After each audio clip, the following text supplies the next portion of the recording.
Nuevo bloque de resumen parlamentario. Seguimos en vivo por Senado TV desde el Salón Azul de la Cámara Alta, Gil. Y al inicio del programa comentábamos que el día de ayer la senadora nacional por la provincia de San Luis, Gabriela González Riollo, organizó conjuntamente con algunas diputadas un evento en el marco del Día Internacional de la Endometriosis. El 14 de marzo fue el Día Mundial de la Endometriosis, para concientizar sobre este tema y también avanzar en la redacción, si bien hay algunos proyectos de ley ya presentados, para impulsar una ley para incorporar dentro del plan médico obligatorio la endometriosis. Sí, importante porque decíamos es una enfermedad que se estima padecen el 10% de las mujeres, principalmente las mujeres jóvenes. Es muy difícil detectarla y además es muy caro hacerlo porque requiere un estudio complejo, el chequeo.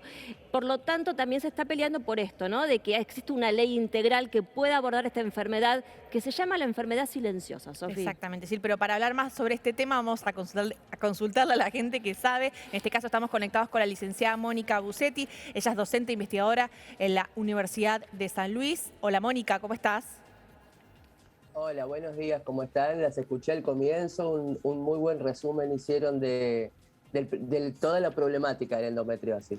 Exactamente. Muchas gracias por convocarnos. No, gracias a vos, Mónica, porque Sofía dijo vamos a darle la palabra a las que saben y gracias, nos rescataste un poco. Mónica, para empezar a echar un poquito de luz sobre este tema, si nos puedes explicar qué es la endometriosis, cómo se diagnostica, cuánto afecta a la población en general. Bueno, como ustedes dijeron, se la conoce como la enfermedad silenciosa. La endometriosis en sí mismo implica un crecimiento del tejido endometrial, pero por fuera del útero, ¿sí? Con lo cual, muchas veces el único síntoma que comparten todas las personas con endometriosis es el dolor. Y como ustedes saben, muchas veces en nuestra sociedad se considera que el dolor menstrual es como parte de la vida y que hay que afrontarlo con entereza. Y entonces muchas veces por eso no se consulta.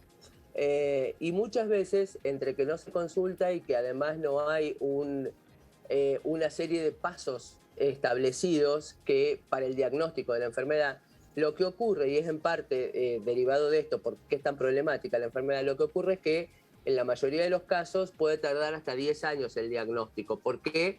Justamente porque los síntomas son inespecíficos. Para llegar a un diagnóstico concreto se realiza en general un estudio que es con una laparoscopía, que no es algo que va a recetar un ginecólogo en una primera visita porque a alguien le duele la menstruación, digamos. Entonces eso hace que sea mucho más complejo.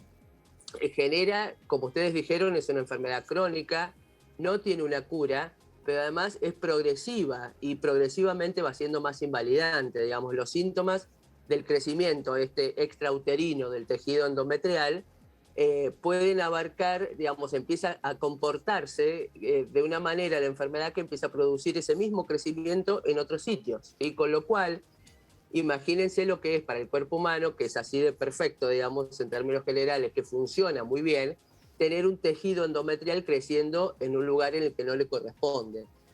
Por eso mismo, también otra de las causas, además del dolor, otra de las consecuencias de la endometriosis es que las personas con endometriosis encuentran dificultades para concebir, no pueden quedar embarazadas, ¿sí? Con lo cual, todo este paquete de síntomas, lo que se está trabajando a partir de un programa de investigación de la Universidad Nacional de San Luis, del que formo parte, es tratar de pensar un abordaje más integral al tema de la enfermedad, que incluye una parte que ustedes decían recién, como muy bien decían recién, que se realizó ayer justamente la presentación de algunos proyectos. Hay legisladores nacionales y provinciales que también forman parte de este programa de investigación como actores legislativos, digamos, pero que también se busca, como decían recién, que sea reconocida como una enfermedad que forme parte del plan médico obligatorio.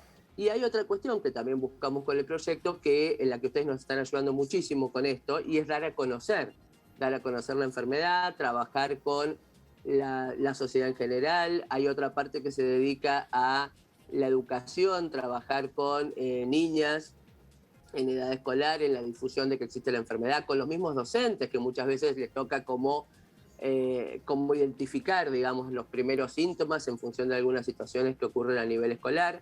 Y también tenemos otra parte que pasa por trabajar con el efectivo reconocimiento del derecho a la salud de las personas que sufren endometriosis. Mónica, entiendo que si estamos vinculando esta enfermedad con la menstruación, los mitos que hay en torno a la menstruación, los feminismos deben haber aportado mucho y deben tener mucho para aportar para que se pueda visibilizar esta enfermedad, ¿verdad?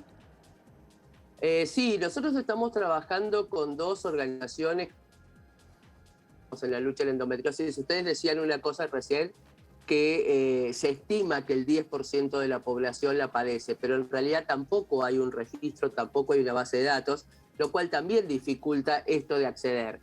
Nosotros estamos trabajando precisamente con algunas organizaciones no gubernamentales que son el registro de las personas que consultan, ¿sí? Hay una organización acá en San Luis que se llama Endolazos, que también estuvo presente ayer. Hay otra organización que tiene sede en Estados Unidos, que en su nombre en inglés es Endo What, o sea, Endo qué, porque muchas veces la reacción que se genera en la persona. Es decir, que alguien tiene endo qué es medio extraño, ¿no? Por eso también necesitamos el aporte y nos viene bien, insisto, esta comunicación para que más personas estén interesadas. En general, nos pasa que cuando hablamos con legisladores o con personas en lugares de decisión, nos dicen, wow, no lo sabía. Y muchas veces las mujeres no lo sabemos tampoco, salvo que tengamos o alguna persona cercana que esté pasando por esta cuestión, ¿no? Sobre todo desde el punto de vista de que, a ver, entendemos que además de trabajar en alternativas terapéuticas, cosa que también se está haciendo desde el proyecto, es esencial tener un diagnóstico lo más rápido que se pueda, y para eso necesitamos sí o sí que la salud pública se involucre y que esté incluido un diagnóstico en el plan médico obligatorio ayuda muchísimo en ese sentido. Claro, Mónica, eso te íbamos a preguntar, digamos, qué puntos son fundamentales a la hora de pensar una ley integral de endometriosis, ¿no? Además de incluirla dentro del plan médico obligatorio, ¿qué significaría esto y cuáles son los puntos claves que vos destacás? Bueno, una de las ideas claves también pasa por el acceso a información, ¿sí? La creación de un registro que, como les decía recién, ahora no existe, en este momento no existe, se reconstruye a partir de distintas organizaciones, de personas que responden quizá a una convocatoria, pero no existe un registro. Ayudaría el registro, la inclusión en el plan médico obligatorio y también que forme parte de los contenidos que se trabajan, en los contenidos de ESI que se trabajan en las escuelas, ¿verdad? Esto obviamente también en algunos casos se trabaja, pero también nos encontramos con cosas que dependen más de la voluntad individual de algunos docentes y no tanto de que haya un plan. Entonces, que exista una ley de endometriosis sería fundamental en ese sentido, ¿verdad? ¿Cuál es, Mónica, el panorama en cuanto a agenda legislativa? Porque en diputados hay proyectos presentados vinculados a esto. No sé cuál es tu mirada sobre esto, si son completos, si están bien. Y en Senado entiendo que todavía no hay algo presentado, está en proceso. Están en proceso distintos proyectos, los legisladores están trabajando, digamos, ayer hubo diputados y hubo también senadores. Lo que nos interesa a nosotros como programa de investigación, digamos, es aportar a todos los que estén interesados, los legisladores interesados en el tema, y también aportar desde el punto de vista de la redacción de la ley. En el caso de la provincia de San Luis, se ha presentado un proyecto de ley también en la legislatura provincial, en el cual estuvimos involucrados como programa de investigación, digamos, para aportar justamente, específicamente, algunos datos. El tema de las prestaciones incluidas, el tema de los estudios necesarios y el tema del registro de pacientes son como los fundamentales. Pero lo primero es reconocer el derecho a la salud de las personas con endometriosis, ¿verdad? Ese es el primer reconocimiento importante y en función de eso se desprenden los otros. En el caso de los proyectos que ya tienen estado parlamentario, nosotros aspiramos a que se resulte aprobado el que sea mejor y alguno que tenga en cuenta todos estos parámetros que dijimos. Que en general por ahí hay...